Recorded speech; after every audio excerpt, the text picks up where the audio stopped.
Crunch Time with Ryan Kordziel. It's Crunch Time. What a game! Unbelievable! This is Kordziel Krunch with Ryan Kordziel.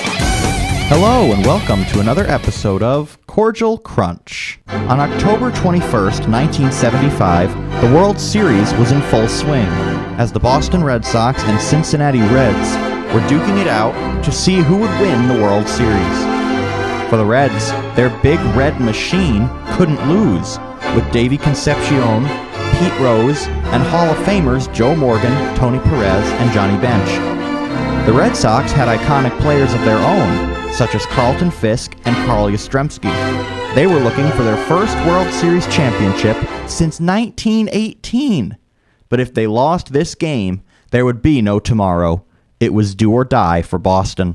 It was Game 6 of the World Series. The Red Sox started off strong when Carl Yastrzemski and Carlton Fisk singled, and Fred Lynn hit a 3-run home run in the first inning to take a quick lead. Yastrzemski's at second, Fisk at first, 2 down, bottom of the first inning. And there's a high fly ball deep to right field. Going back, Griffey, forget it. It's gone.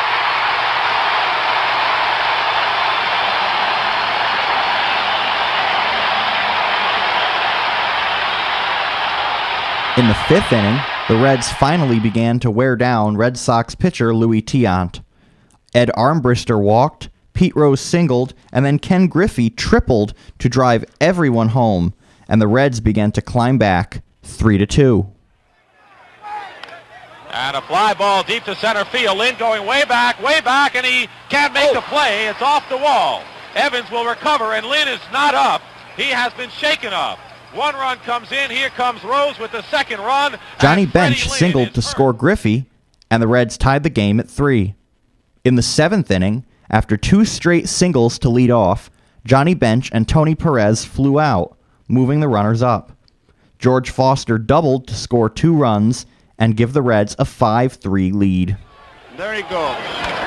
Straight away center field. Lynn is going back. That ball is off the wall. 1 run is in. Here comes Morgan. He'll score, and the Cincinnati Reds lead 5-3. Ball hit high off the top of the wall.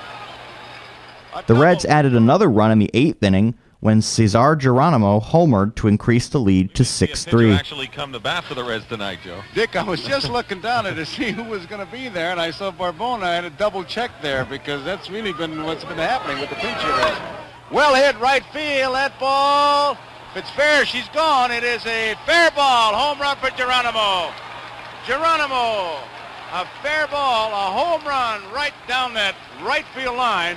And it's a 6-3 ball game. That's his second. After this, the Red Sox got a breath of new life when Dick Drago pitched a 1-2-3 inning. In the 8th, Fred Lynn singled and Rico Petrocelli walked. Bernie Carbo stepped up to the plate and hit a home run, tying the game at 6. Deep center field, way back. We're tied up.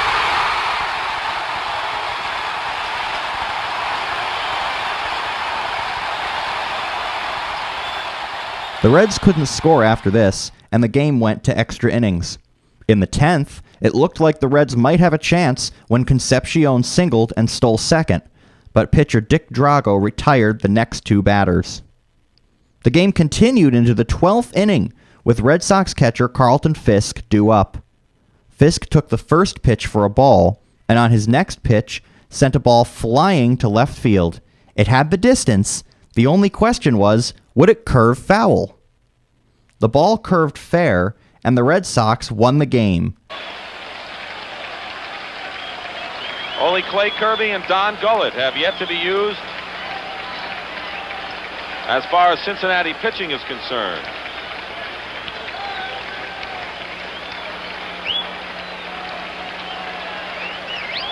Six runs, 14 hits, no errors for Cincinnati.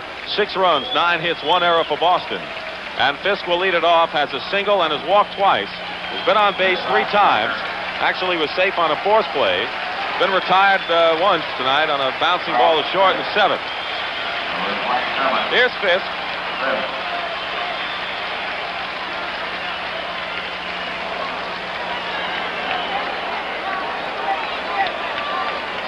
And the wind blowing out. We've had 3 homers tonight, all to right field or center field. Carbo's was to dead center. The other 2 to right.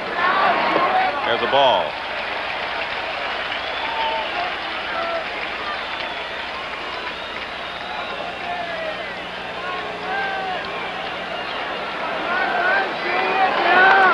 There it goes, a long drive. If it stays fair, home run.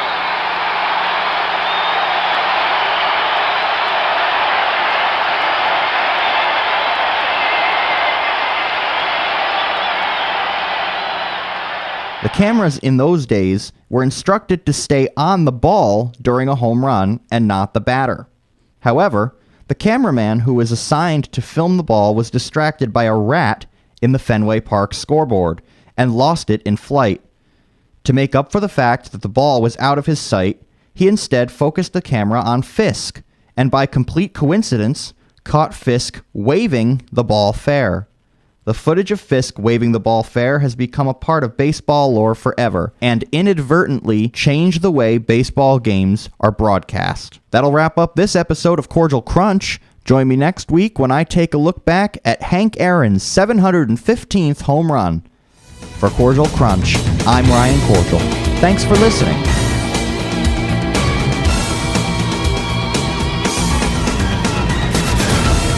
Kordziel Krunch. With Ryan Kordziel. Ryan Kordziel. Crunch time.